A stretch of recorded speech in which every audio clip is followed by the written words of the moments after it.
Right, let's do this again. For them as are interested, this is my peach melomel. Finished off a little hot, but still super smooth and delicious. The peach comes through lovely. Maybe if I left it for more than 6 months, it's mellow even more, but I don't want to wait more than 6 months for my brew. So, something that's been kind of on my mind lately is the sort of advantages that come from being untrained. Saw a forum thread recently on someone was making bold claims that they could bring out any amateur would beat any expert fencer, and yeah, kind of got my wheels a turning, so to speak, and such as lubricated with a healthy dose of mead. So there's a source that I was told about once upon a time that I wish I could find. I haven't been able to come across it directly.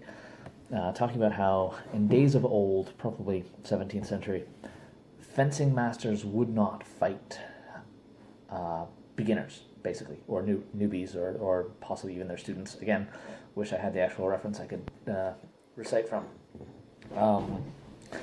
And part of the logic behind that was that if a rookie fencer land one hit against the master, even if they lose 100 other times, they would brag to all their friends that they beat the master, and this would lower the standing of the school and the person in question.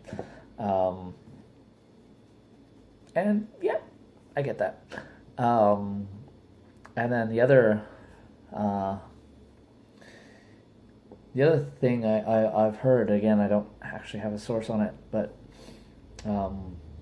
when it comes to assaults with a bladed weapon in modern times, talking about like knife assaults and that kind of thing, although thankfully survivability of such things is quite high, when it comes to the training you receive,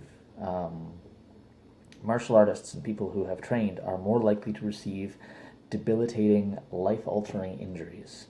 And the reason cited for that is because they are trying to defend themselves using their arms and so forth.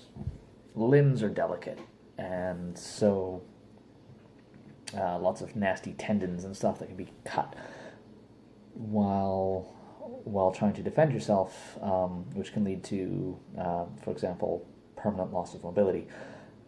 Whereas if you just get stabbed in the torso a whole bunch of times, although that would suck, it's more likely that you can recover from it fully. And so for that reason, there's... Anyway, that's that.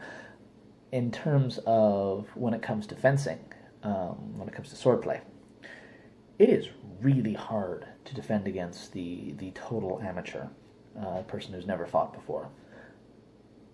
Because generally speaking, they will throw shots that you don't expect them to.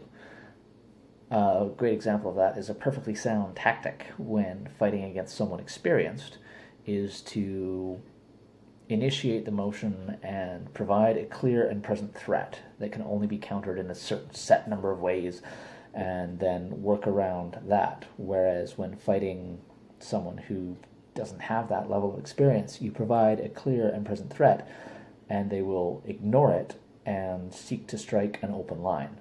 And that can be incredibly, incredibly difficult to deal with. I know I've had trouble with that in the past, and will undoubtedly again in the future.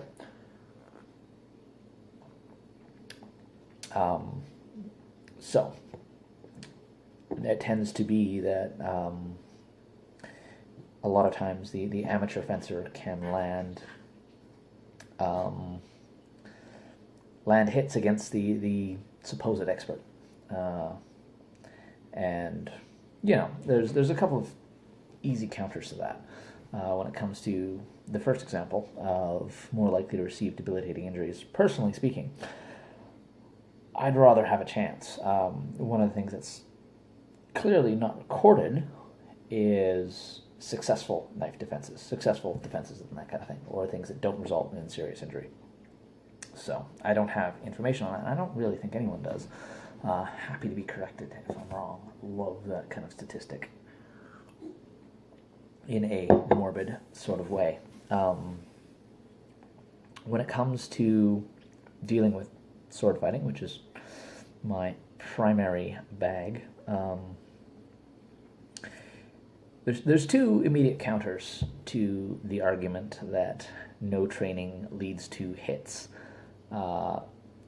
First and foremost, if we're talking about a real life, sort of life and death for the streets situation, I have a feeling that everyone in question would be a lot more cautious, first off. Particularly the person who does not know what they were doing and far less inclined to throw shots. And you can kind of see glimmers of this if you look at, for example, machete fighting. There's a lot of really tentative attacks because, surprise, people don't want to get hurt. People don't want to die. And I feel like if you have an experienced trained fencer, they would be more likely to initiate motions in such a way, whereas the beginner fencer would be more likely to attempt solely to block, which, as we know from reading our Jordan Silver, which we all do, right? The warder has a distinctive disadvantage if that's all he does. Better to be the striker and the warder. And in terms of that, like I feel like that would be an interesting experiment, I suppose. In that, let's never do it, but keep it as a hypothetical. And when it comes to actually, conversely, if we throw that out and assume that everyone would fight in exactly the same way, which I know for a fact is not true, what you're then left with is it's not as easy to injure and kill with a sword as it may be imagined. It does require a degree of skill, and even just with, for example, test cutting, a more experienced fencer is hopefully more likely to deliver solid blows against even a stationary target. And a lot of times when you're dealing with sort of the training hall situation of blunted swords, protective gear, yeah, the beginner fencer may look at you and say, yeah, I got you, but swap that out for a sharpened blade and suddenly their touch wouldn't have landed properly. Edge alignment's a huge thing. Flat shots you don't always necessarily notice until you realize they haven't cut anything. Even just proper body mechanics and getting the proper power behind a blow is something to consider. So I think let's just kind of bring this to a bit of a close.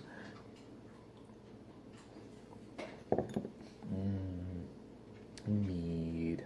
More Mead videos coming soon, by the way.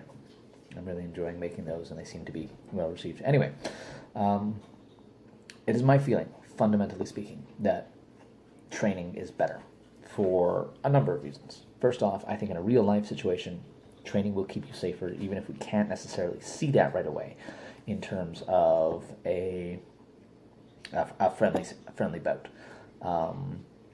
Yeah, the student may brag that they hit the master, but realistically, maybe that hit wouldn't have actually done anything.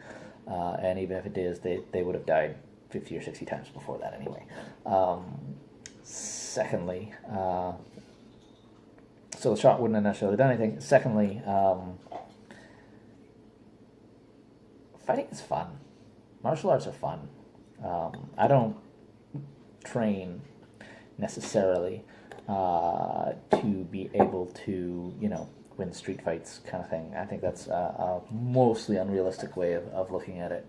I'm never going to need to be in a sword fight, probably. You never know. But even in terms of the grappling and stuff, which is a huge part of why I pursued Fiore, was for the grappling arts.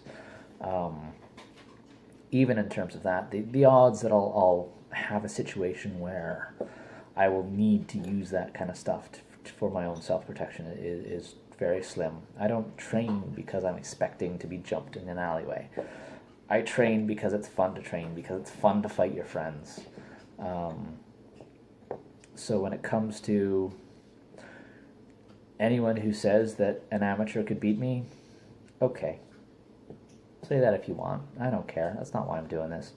I'm doing this to have fun and be the best possible fencer, best possible swordsman, wrestler, whatever that I can be. I think if you're training to fight, to be a fighter, and to go out and hurt people, maybe you need to possibly reassess your motives. Who am I to say, though? If that offends you, say it's the Mead talking. Until next time.